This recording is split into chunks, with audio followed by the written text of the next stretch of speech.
Hey folks, it's time for the quote of the day, and as many of you know, I have been quoting people on their birthday since October of last year. I've had a streak going, and I'm very, very proud of it. Today, we're going to keep that streak going, and yes, it is one particular man's birthday. But I just stay with me, stay with me. I wanted to make sure that for his birthday, since everyone in America is being forced to celebrate, essentially, that's what they're trying to make it out to be, as if this disgusting spectacle that they're doing outside the White House and all of these things, and the parades and bullshit that they're having to celebrate one man who should never have been celebrated ever in our entire history. I just thought maybe to start the quote of the day video that we would go ahead and quote him. I want to make sure that people remember who it is that we're celebrating. I want you to know for beyond all doubt that the person that you're celebrating, if you're celebrating that shit that is happening in Washington, if you're one of the 1 in 4 fucking commercials that I'm seeing on this app right now, talking about how great it is and how wonderful it is, and you should bet on this fight and you should do this thing, because they're really pushing it. They're really pushing it on the extreme capitalist side of things. They're like, you really gotta, you should be betting on this. There's so many apps, there's so many ways of making money on this. You should be doing that. So I just wanted to make sure that we quoted the man of the hour. Now we're gonna do an actual different quote of the day, one that he would absolutely fucking hate. But we're gonna get his out of the way first because, well, he is the president of these here United States. Donald Trump once said, "Sorry, losers and haters, but my IQ is one of the highest, and you all know it. Please don't feel so stupid or insecure. It's not your fault." That is the President of the United States. "Sorry, losers and haters, but my IQ is one of the highest." Which is obviously something that, it's funny actually now that I'm thinking about it. I actually knew somebody that was like a Mensa member, very, very intelligent person. And she used to talk like that too. She used to, be like, "I'm so smart. I'm just the smartest person ever. I know everything. I'm fucking so smart." And I think that it just comes with this, like, there's a certain like level of ego. I think Trump actually said that if you don't have a big ego, then you're probably a loser. I think that's another one of his quotes, actually. But I think that there's a level of ego that comes when you reach a certain level of intellect, and one of two things happens: you either recognize very quickly just how stupid you actually are, which results in me, or you go past it and you're like, "No, I'm so much smarter than everyone else. Look at how stupid they are," and you start to look down at people, and then you turn into people like Trump or this person in my past.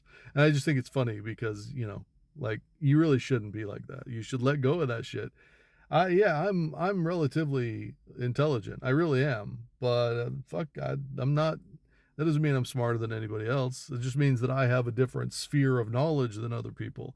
Yeah, I can sit here and go on and on about quotes and talk about philosophy and history and things like that. But what that doesn't do me any good in the practical world. And there's people out there that operate fucking machines that I wouldn't even know the difference between a fucking bolt and a button on. So intelligence is something that is oftentimes, by people like Trump and other people, considered to be this mark of supremacy. It's not. Wisdom, taking that intellect and turning it into wisdom, taking it into actual learned knowledge with experience is one thing. Like, that does make you a better person. That does make you better, because with that comes empathy and understanding. And when you have those things, you absolutely can't be someone like Trump.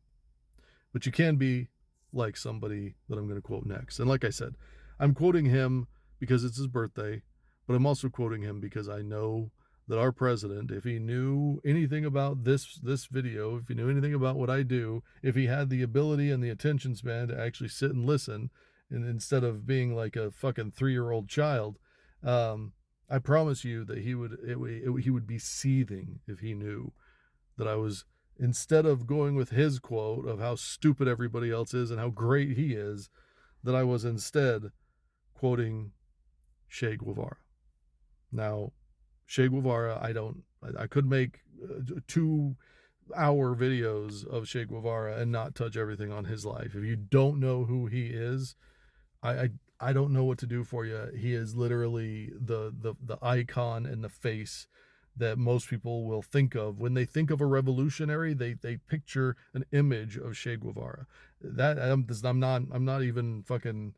That is absolutely 100% accurate. As a matter of fact, he was considered one of Time Magazine's most 100 influential people of the 20th century, and the picture that you think of, that we all think of Che Guevara, is considered to be one of the most iconic images ever captured, ever in history. And people, when they see that picture of him, whether you know anything about his history or not, you see a revolutionary. And that's just, I mean, I'm that's not me saying that. That's literally like people being polled in science, and people talking about it, and them recording it, and like multiple fucking things that have led to that, that being what we consider. So I just wanted to make sure that that was understood. Like, I can't give you everything. If you don't know everything or you don't know anything, go look him up. Spend some time learning about his life. Spend some time learning about his message. It is very, very important in the world that we live in today. And I think that this quote, considering the birthdays at hand, is one that we should all take to heart, because it's the truth, and a lot of people are still standing around waiting. Che Guevara once said, "The revolution is not an apple that falls when it's ripe. You have to make it fall." The revolution is not an apple that falls when it is ripe. You have to make it fall. You know, I use this quote out of literally hundreds of very important quotes by that man. I use that one because I feel like that's where we are. That's where we've been really for the past 6 months, 8 months, year.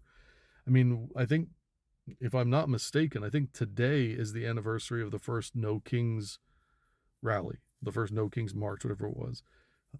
That was last year, June 14th of last year, if I'm not mistaken. I could be wrong about that, but I believe that's right. What did it do? What happened because of it? Yeah, people got along. People got out. People got to kind of, flex their, bend their knees, flex their legs, get some movement out there. But nothing really came of it. We still have our king, right? Our king that calls everybody else idiots. We still, nothing changed, and we've done it what, 3 times now. None of that changed. And I think a lot of it has to do with this quote. Everybody is standing around looking and waiting for the revolution to start. You have a bunch of people that are excited about what's going to happen once it starts, but nobody's doing anything about it. Nobody's actually starting it. And when we have those moments, the toilet paper fires and all these things, when we have these moments, how quick do they die out? How quick do we stop? How quick do we allow the people in command and in charge to, shuffle around their little security squads and their law enforcement brigades and make it so that it's difficult? We don't ever think, well, we can do it over there instead. Instead, we just stop. We just stop. And that's why there's no actual revolution. That's why it just stops in its tracks, because we don't continue. We don't push past those things. And like he says, it's not an apple that falls when it's ripe.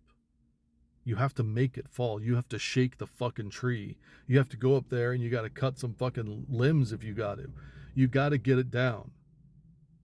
And I just think that in today's world, as the eyes of the nation turn towards Washington, D.C., to see the most disgusting and abhorrent spectacle possible, a blight on our history is taking place today. When will we start? When will we rage? Happy birthday to Che Guevara. And it's also Harriet Beecher Stowe's birthday. Another good one. So go read something by one of them, go celebrate them, but do not, under any circumstances, if you value yourself or this country, celebrate that man. Take care of yourself. Take care of others. I'll talk to you soon.